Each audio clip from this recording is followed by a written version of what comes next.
It's the age-old question that will be the age-old question until the end of time. That's for sure. And the title of the book is God Real? And I think it's a good way to start off 2024.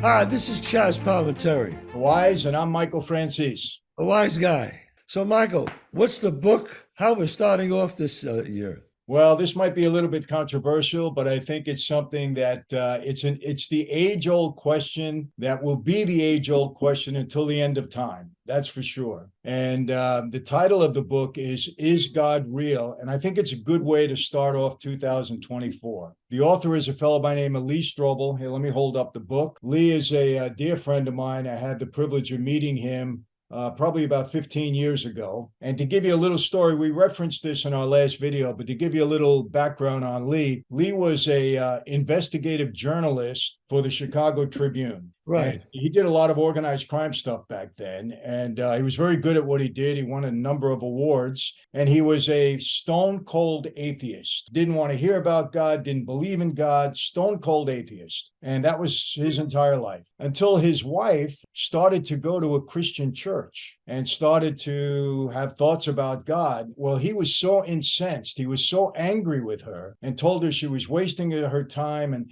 he said, I'm going to prove it to you. And as an investigative reporter, he went out to disprove the existence of God and what he called the fallacy of Christianity. And he spent years uncovering evidence or looking for evidence to dispute the fact that God exists. And at the end of the day, he became a very, very strong Christian because he said the evidence for God was irrefutable. Since then, he's written a number of books. He actually was a pastor at a church, and he speaks all around the world. And his latest book is called Is God Real? And what he does, Chazz, he investigates. He's not doing it as a Christian. He is investigating the evidence to either prove or disprove that God is real or not. And it's a fascinating book. It really is. And what we do, like we all do, like we always do, I should say, we take 5 key elements because we want you to read the book. We don't want to go over everything in the book, but 5 key elements of the book. And when we talk about it, we're not talking about it today as a Catholic or a Christian. We're just talking about the book and what the elements of the book are. And then it's up to you to decide, and you can get the book on Amazon or anywhere else. And Chazz and I do not share in profits of any of these books or anything. We don't take a piece of it. We're not in touch with the authors about it. We just think it's interesting and something that you can learn and be impacted by.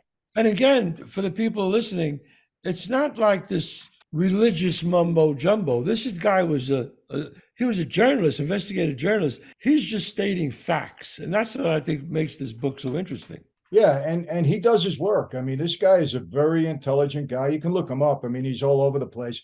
And just a number of the other books that he's written, The Case for Christmas, The Case for a Creator, The Case for Easter, The Case for Heaven, The Case for Hope, The Case for Miracles, God's Outrageous Claims. And he's written all these books. And again, he writes it as an investigative reporter. And you could either look at the evidence and say, hey, it's real, or you can try to dispute it. He's had many debates with people that have disputed what he has written, and he always comes out on top, Chazz, because he does his work. And it's fascinating to read his work. It really is. So with that, we do, again, we take 5 key points, and there are many in the book, but let me read the first one, and then you and I will comment on it. Very, very interesting. And the title of the chapters is The Cosmos Requires a Creator.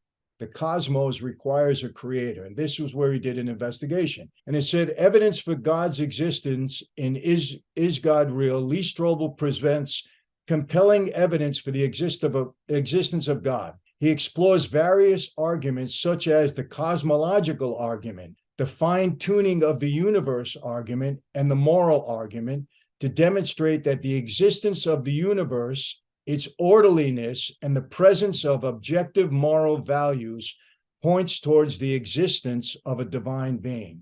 Now, again, he speaks to scientists. He does all of this research. This doesn't come out of his head.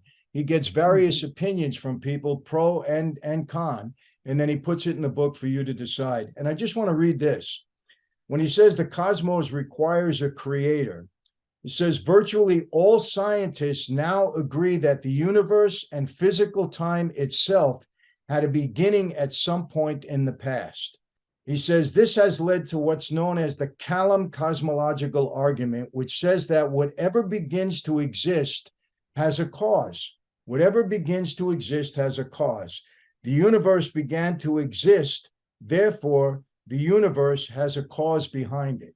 So what he's saying is everything that exists, there was a reason for it to exist. There was a cause that made it exist. So in the universe existing, there had to be a cause. And his argument would be that cause is a divine being, is God, because how else can you explain it? And Chazz, scientists, most of them now agree with this. What do you think?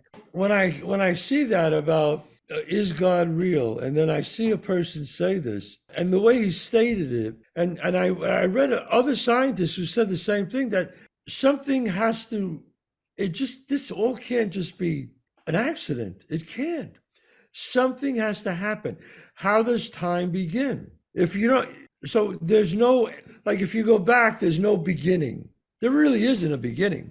If you go back, say, you know what, I want to go back in time. Okay, so how far do you go back? Well, no, that can't be. You're not hitting a wall. There has to be time before that and time before that. So it had to happen. A divine being had to create this. It just had to. You know, there really is, when you try to logically put it together, there really is no other explanation for this, as hard as it is to understand how a divine being always was, always will be, always remains the same. It's very hard for the human, I can't wrap my head around that, but there's some things that our human mind just doesn't have the capacity to understand. And that's one of those things, because we live in time. You know, we live in time, but a divine being is not confined by time. And that's hard to understand. But Lee breaks that down in the book, and he breaks it down to a degree which you start to say, well, that makes sense. You know, and listen, you know,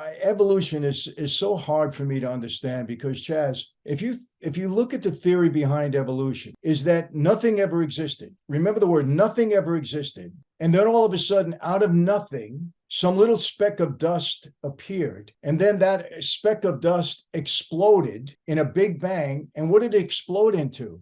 Everything. That's the theory behind evolution. And you say, how does that make sense to our, how? It makes zero sense. Everything. It makes no sense. Where did we all come from? An amoeba? I mean, one cell created man?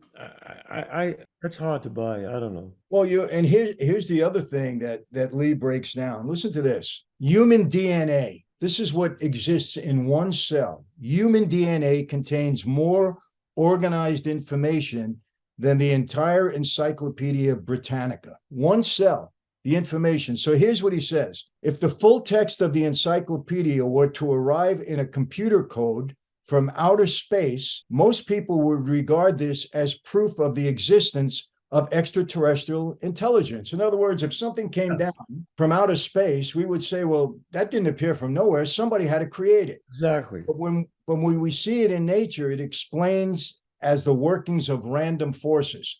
Because we don't want to say there's a God, we say, well, it just happened random. But if it came from outer space, so organized, we'd say, hey, there has to be an alien up there. Well, that's the excuse. You know, if it didn't happen, well, you got to have faith. It did happen, you know. But I think that's a plan. Like I always say, I think it's intentional that God doesn't want us to be sure, because that's his way of testing us, who loves him and who doesn't.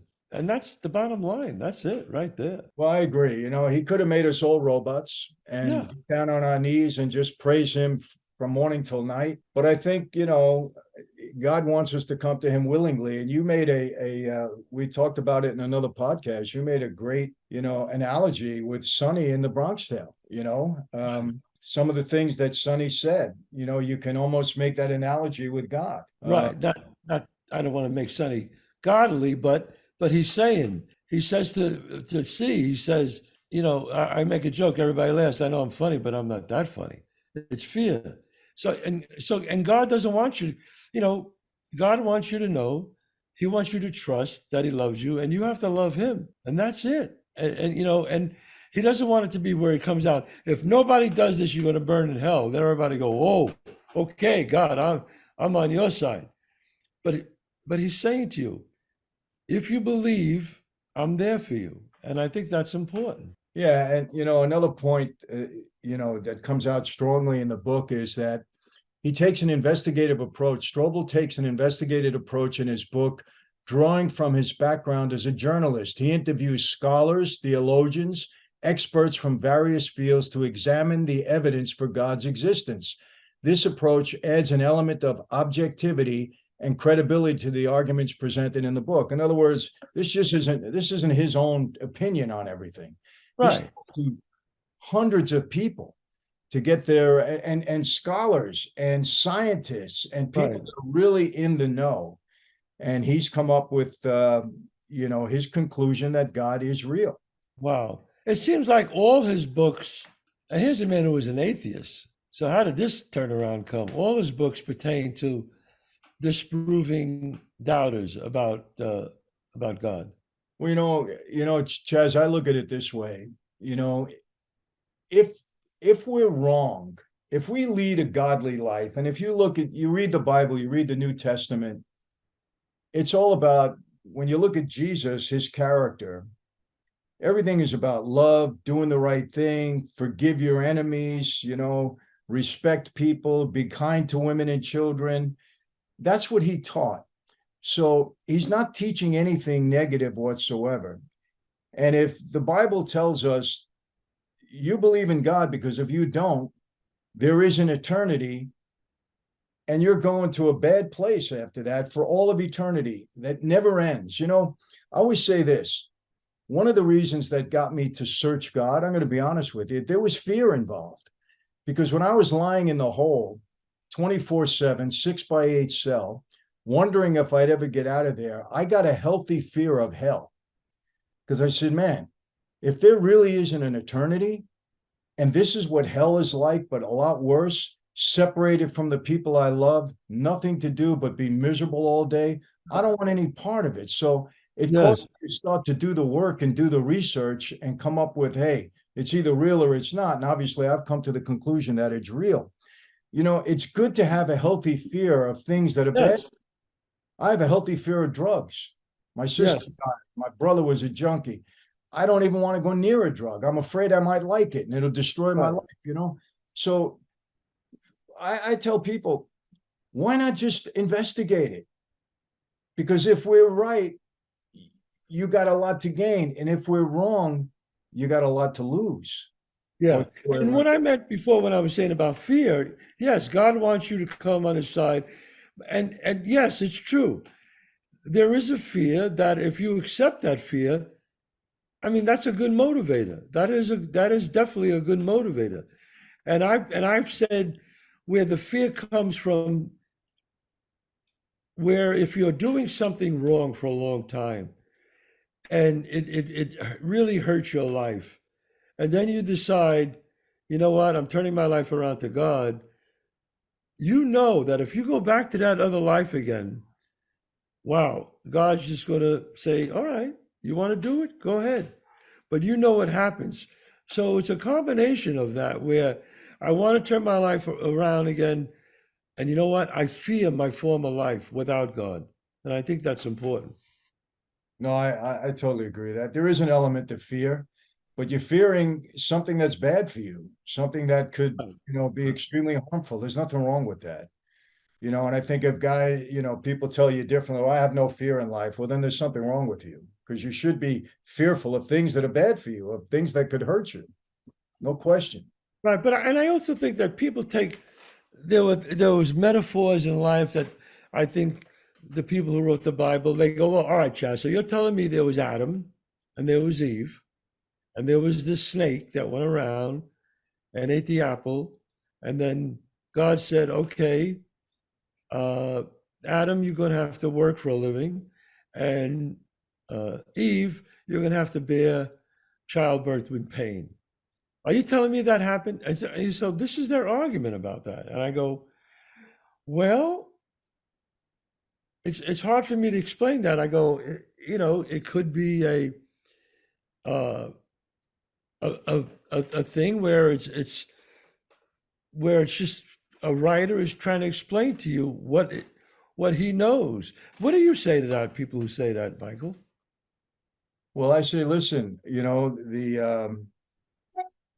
got to look at the evidence to support the fact that the Bible was actually written by people in the know. Listen, here's one factor that people don't take into consideration. There are several hundred prophecies in the Bible of things to come. Several of them have been found to be true. And a prophecy is only true if it's true 100% of the time. If it's off one time, it's not a prophecy. Okay, but there are so many prophecies in the Old Testament that are bearing itself out in the New Testament. It's evidence that there's reality to this, that it's truthful. So that's one indication that you can rely on what is said in the Old Testament and in Scripture. And if you read Isaiah and Jeremiah and all the prophets, you'll see that what they prophesied came true.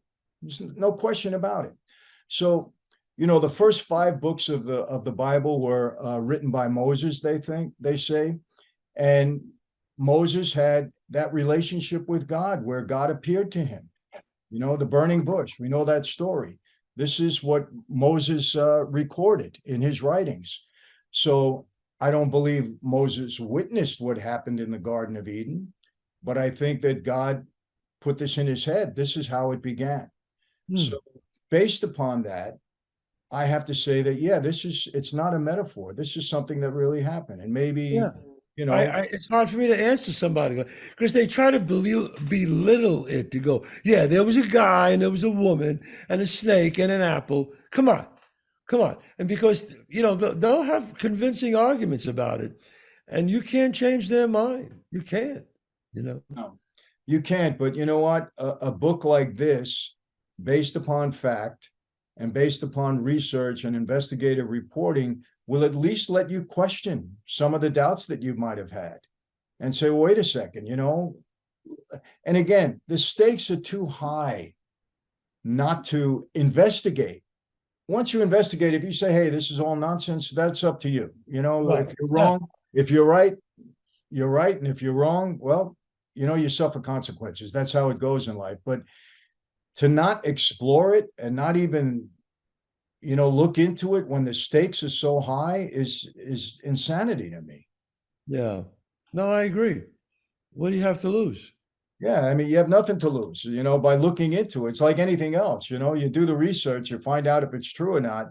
Right. Another thing that struck me in the book is the personal testimonies. I don't know if you've ever spoken to people that say they had an encounter with God. Yes. Yeah. And this one, throughout the book, Strobel includes personal testimonies of individuals who have experienced God's presence and intervention in their lives. These stories provide a powerful and relatable aspect to the book, offering firsthand accounts of encounters with the divine that can resonate with readers on an emotional level. And some people say, oh, these people are crazy, they made it up. So many people that have had near-death experiences describe the same thing. Yes. Same thing. And these people don't know each other. They didn't read it in a recording or whatever. This is what happened to them. So I think you have to take into an account when people are honestly telling you something that they believe they experienced in their life, and just consider it. Again, take it into consideration along with everything else that's presented. Yeah. Yeah, it's funny because I had one of those experiences, and it's and when I first talked about it 30 years ago, it hasn't changed. It's exactly the same. I remember having that experience, and I think and I'll just tell you what it was briefly. 30 years ago, I had throat cancer, and the way they found it was like a miracle.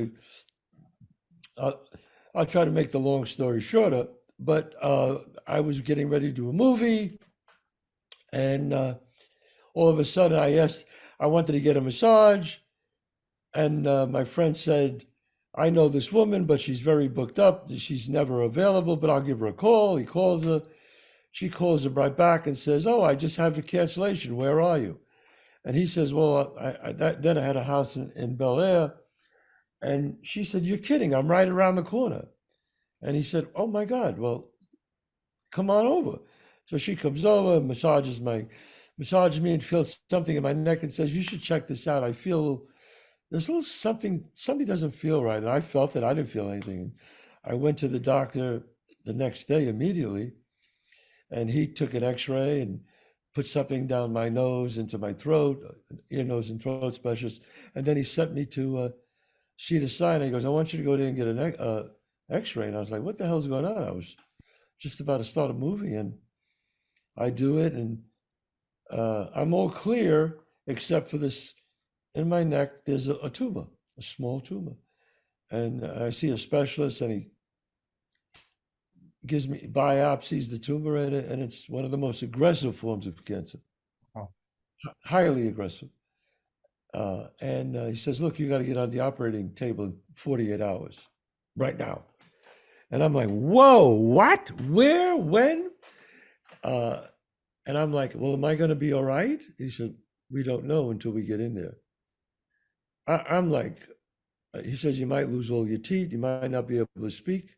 They have to tell you these things. Yeah. I said, hold on, doc, I'm an actor. This is 1997. And I go on the operating table. I get operated on. The tumor was very small. They caught it extremely early.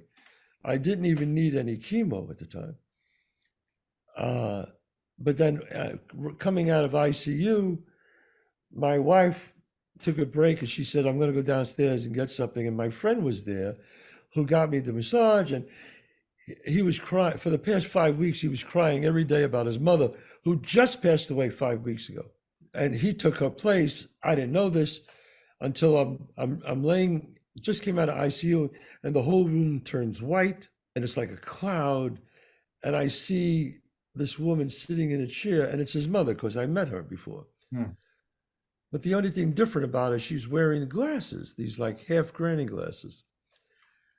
And she says, hello, Chazz. And I said, hello. And she said, will you tell my son to stop crying over me, that I can't go where I want to go in peace until he stops crying. I don't want to leave him. Tell him I'm fine. Everything is, I'm going to be okay. But if he really wants me to, I remember, word for word, if he really wants me to be happy, tell him to stop crying, and then I'll be happy and I could go. Wow. And then she turns her head, and then she looks back at me, and she puts the glasses down her nose and says, oh, and by the way, you're going to be okay. And the room opens up, and I wake up, and Joe's right next to me. And I said I'm telling him the story, and he starts crying again. But I think I'm more of happiness. And I said, Joe, I met your mother, but she doesn't wear glasses. And he says, no, she never wears glasses. Then he goes, oh, well, when she reads, she wears these half granny glasses. Oh. And I said, she had them on. She had these glasses. He goes, you're kidding. And I was fine. And 5 months later, I was back up on my feet again. And I did 3 movies that year. Mm. And I've been cancer-free for 30 years. So now that's real. I'm not a born-again Christian. And you would think I would have been born again after something like that. I'm not making that up. But you're a Catholic. I'm a Catholic. Yes, I am. But that happened to me. I wasn't crazy. I woke up. Joe was next to me. My wife took a break. Joe happened to be there. And that was his mother connected with me to him. This is real. My hand to God. I am not lying or making this up. This happened. So how do you explain that, Michael? That was... It's divine intervention. There's no... That's exactly. And I told that woman that I told you who we talked to, and she said, God spoke to you. She was like, oh yeah, God spoke to you. That was divine intervention. Like, not even a thought. And I was like, wow. And they didn't know if I was going to live or die the first year. And here am I 30 years later, so. Well, it's a perfect example of people that had similar experiences that Lee has interviewed in the book. I mean, it's real. These things are Yeah. real. Uh, they're not figments of our imagination. I've never experienced anything like that. I have to say that, but I certainly believe those that, and honestly believe you, of course. So these things happen, and how else can you explain it? I There don't know. is, I mean, there is a spirit world. I mean, that's there is a spirit world. Yes, there is. There is a spiritual world. And as Phil Stutz used to say, Dr. Phil Stutz, that world is as real as the chair you're sitting in. He goes, it's there. It's there. And and I'm that like, and that says the existence of God, because there wouldn't be a spirit world without a God. And he asked this question in the book. He says, "Why would one not believe?" And says some may take a pragmatic approach as best. And this is from an Oxford-trained anthropologist. His name is T.M. Luhrmann, and he played with this idea in her last book. Her last book was called When God Talks. I just want to read this to you and tell me if it makes sense. If you could believe in God, why wouldn't you? There is good evidence that those who believe in a loving God, one, have happier lives. Loneliness is bad for people in many different ways. And we know that people who believe in God are a lot less lonely. That's a fact. We know that God is experienced in the brain as a social relationship. Put someone in the scanner and ask them about God, and the same region of the brain lights up as when you ask them about a friend. Imagine that. wow. You ask them about God, or the same region in the brain lights up. We know that those who go to church live longer and experience greater health. This God loves unconditionally. He forgives freely. He brings joy. Why would one not believe? And all those things are true. Married people happen to live longer than those who are not married. Sure. People that go to church live longer, have happier lives. They're less lonely. These are facts. And, again, what are they doing in church? They're praising God. They're learning more about God. They're hearing more about God. So, and How that's is that a bad thing? Right. I mean, I sat down with an atheist once, a real atheist, and we talked. And I like to talk to atheists. And he was like, no, no, convinced because, he tried to make fun of this whole thing, the burning bush and all this other stuff. And he was so convincing to like of his belief. Like you said when that time when your mother said, I'm going home. He was that convinced the opposite way, like there's nothing. When you're dead, you're dead. And wow, after talking to him, I remember having the conversation with my psychiatrist about it. Again, Dr. Stutz. And I said, what is your answer to someone like that, Doc? I said, why would he do that? He goes, people who do that, they just want, he goes, in my opinion, he said, is they want an excuse to live the life they're living. That's all they want. I think that is so true. I really do. Yeah. He said it. That's a brilliant response, and I think it's so true. Chaz, one of the things, have you been on a cruise? You enjoy cruises or no? I've never been on a cruise. Okay. Well, it's one of my favorite vacations. Yeah, I get seasick, so I'm nervous about it. No, you won't get see. You won't get see. But when I sit on the top deck and I look out at the expanse of the ocean, I look at the stars in the sky, and I try to ask myself, how could this have come into existence by chance? It doesn't make sense. As hard of a concept it is to understand God, again, as Catholics, Christians, we believe he always was, always will be, always remains the same. And even other faiths believe the same about who they believe is God. Right. It's too much. When I drive, I love to look at the terrain. Whenever I drive in California and I go up north and I look at the mountains and everything, I say, how could this just have come into existence by accident, out of nothing, random? It's so beautifully designed. When I think of the human body and I think of childbirth and I say, this cannot be an accident. It couldn't have just happened randomly. And Right. it's what causes you to search and look a little further and say, there's got to be an explanation. As hard as it is to understand God, there's no other there's no other solution to it. Right. I know, because I think somebody said the odds of you being born were 100 billion to 1 or something like that. And I was like, what? And then they explained why. And I was like, wow, wow. So I was like kind of blown away by that when I heard that. But like you said, why not believe? Why not? You have a happier life. You live longer. You feel better. You destroy your marriage and your family. I think Phil is right. It's just an excuse to live the damn life that you want to live. And that's it. I, Really. I think he summed it up. And just to sum up, I think the reason that Lee wrote this book, it's entitled Faith and Reason. Is God Real? Explores the intersection of faith and reason, showing that belief in God is not solely based upon blind faith, but can be supported by rational arguments and evidence. Strobel encourages readers to engage in intellectual inquiry, critical thinking as they explore the question of God's existing, emphasizing the compatibility of faith and reason. And that's what I love about Lee. He's not forcing it down your throat. He's just presenting evidence. And, as a Christian, look, one of the things, Chazz, I speak a lot in Christian churches and I share my testimony. And I tell people starting off, listen, I'm not here to impose my faith on you. I don't want to do that. And I'm not here to turn you into a Christian. I can't do that. That's up to God and you.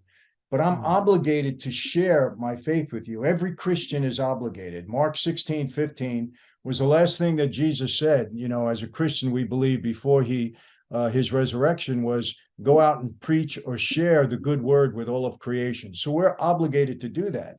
Right. And then it's up to you to make that choice. And Lee is presenting evidence and facts that you should at least look at, because again, I say this all the time, if he's right, and if we're right, you got everything to gain. And if you're wrong, you have a lot to lose. Absolutely. Take the chance. Right. But I mean, you can see by turning your life around to God how your life will change. Not that an incident, something bad won't happen to you, but the totality of your life will change. It will. It has to. And I've seen it myself when I'm on the right path, man. Wow. I mean, it's like I'm the luckiest man in the world, And then when I do something stupid, I go, oh man, what am I doing? Why did I do that stupid thing? We all do it. We're all sinners. Absolutely. We're all sinners. We all can't be there 110, perfect. We're not perfect. No, we're not. And, people sometimes will say, oh, Michael, you guys were in the mob. And all of a sudden I said, listen, I'm not perfect. I still sin. I still make mistakes. But I'm a lot better than I was before. And as Christians, we get better and we understand forgiveness, and we don't want to repeat the same mistakes over and over again. And it's something that happens from the inside out. I'm telling you, you have a moral conscience. There's a moral code. And if you don't have a moral code in life that begins with God, who creates that code, life is chaotic. You don't care about anything, anything goes. Anything goes. Anything goes. I mean, I had friends who I knew a producer. I won't mention his name because he was a great producer. But he was very successful and made huge box office movies, huge, worth a fortune, but lived a life of debauchery that was unprecedented, that you would say, you would say, how could someone who's living a life like this be so successful? And then I remembered what Dr. Phil Stutz said. He said, Don't envy them. They are the most unhappiness. They are the most unhappy. And I found out later that I found out through the newspapers that he eventually accidentally, on purpose, whatever, killed himself with drugs. And he had like 4 or 5 hookers there that night and S&M and all kinds of, and he would live like this every day. And you would say, how could anybody live with this debauchery in his life? And he eventually ended his life. Obviously, he was unhappy and he was trying to find happiness. So, Yeah, they look for fulfillment in other places, and right. it's temporary, and it doesn't last. I don't know. No, you can't. No, you have to be, you have to look within yourself to be happy. It's an old cliche, but loving yourself is the greatest love of all. If you don't love yourself, then you can never love anyone else and you'll never be happy. It's very simple. Exactly. It's And very loving simple. yourself doesn't mean narcissism. It means respecting the No, temple of your body and that God gave you. It's not, there's a difference between loving yourself and loving yourself as a narcissist. That's totally different. right. We're not talking about Yeah, that. I mean, I remember things, and I keep bringing his name up because I don't want to take credit for these wonderful things that I'm saying sometimes because he did say them to me. And he told me we talked about men who cheat on their wives and men who don't, and men who cheat on their wives and get away with it. Because I was always fascinated with infidelity. I was always fascinated with it. And I wrote a movie about it called Fateful. I remember. And there was a play, a very successful play that became a movie. And it was with Cher and Ryan O'Neal, God rest his soul. And uh, and I wanted to research infidelity, why some men could be faithful and some men cannot. Where some men could be not faithful and have not a smidgen of guilt, a smidgen. No, this is my wife here. This is my what I do here. Doesn't have anything to do with each other. And I investigated it because I was really writing about it. And I spoke to guys, a lot of my friends who I grew up with. My best friend, my best and brother, where is he? That guy right there. I don't know if you could see him. Yeah. Phil, yeah, Phil Folio.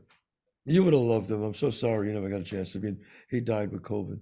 I remember talking to him about it, saying, because he was married like 40 something years.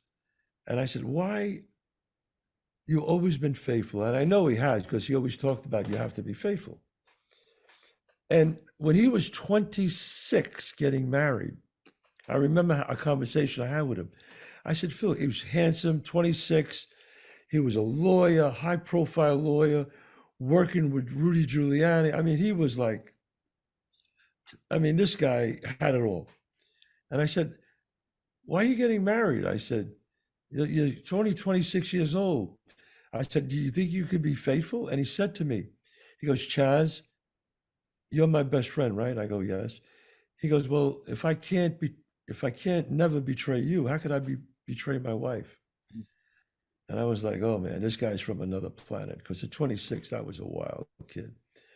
And I remember then at the age when I was writing the movie, I said to these guys who were not faithful, and they said, Chazz, no, I can compartmentalize. This is my wife. This is what I do. And so I had that conversation with Phil, Dr. Phil Stutz, about it. And he says, men who do that think they're getting away with it, but they're really not, because it chips away at your soul. Little by little, it chips away with you. And you know in your heart you hate yourself for it. And sooner or later, that will come out. And I never forgot that. And I wrote about it in this movie because I did my research as much as I could. And so even when you think you're getting away with it, you're not. You might think it, but you're not. And that was an eye opener for me when he said that. That's absolutely true. Well, listen, I'm going to close the book. It was a line that not a paragraph that really got me, and this is how Lee leaves off. And he says, what's particularly damning for atheism, in my view, and this is Lee speaking, is that it's insufficiently supported by the evidence of science, philosophy, and history. And he says, after spending 2 years investigating faith issues, I came to realize that to continue in my spiritual skepticism as an atheist, these are the things I would need to believe. In other words, if he stayed as an atheist, he would have to believe the following. 1, nothing produces everything. 2, randomness produces fine tuning. Now think about that. Out of randomness comes fine tuning. He'd have to believe that as an atheist. Non-life produces life. Chaos produces information. Unconsciousness produces consciousness, and non-reason produces reason. He says, if I stayed as an atheist, I would have to believe all of those things, and none of those things make any sense at all. That's brilliant. And think about it. I mean, Yeah. everything he said is true. Yeah. You believe there's no God, no creator, you have no moral compass whatsoever, there's no reason to have one, then everything that we know to be true would be untrue. Would it be untrue? I mean, I read the book by, because I like to always read opposite views. I don't know where I have it, but I have it here. And he's a devout atheist and very famous atheist, an English guy. Was it Christopher Hitchens, a very famous author. And I said, well, I'm going to read his book. Okay. He says, no, like, God is dead. And I said, I'm going to read this book. First, I was afraid to read it. Then I said, no, I want to read Opposite Views. And I read it. And maybe that's a book we could talk about it too, because he was like, no. And meanwhile, he died a horrible death. He died very young. So I don't know, I believe there's God. So people who don't want to believe it, that's up to them. Like you said, we're not here to convince anybody. We're just here to state our case. That's all we're here. And we would encourage you to read the book, Is God Real? I think it at least put some questions in your mind. I think it'll do more than that. But again, the stakes are very high. If there is a God and what he says is true, and there is an eternity, then there's a lot at stake for all of you. So read the book, read anything you can, and read an atheist book too. Gather all material information. You'll know what's inside your heart, and you'll make your own choice. Well, Michael, it's always great to talk to you, because sometimes we don't know where we're going. We get a book and we go off on our own lives, and we go off on things, and it always worked out great. Anyway, folks, this is Chazz Palminteri. The Wise, and I'm Michael Franzese. A wise guy. And that's it for 2024. So we wish you all a very happy new year. We'll be seeing you every week. We're going to be consistent throughout the year. And we thank you all for tuning in. We appreciate it very much. And all those that have come on as our subs, we appreciate you. And we just keep picking up followers, and hopefully you're getting a lot out of it. Let's all pray for peace on earth. Absolutely. All right. Take care.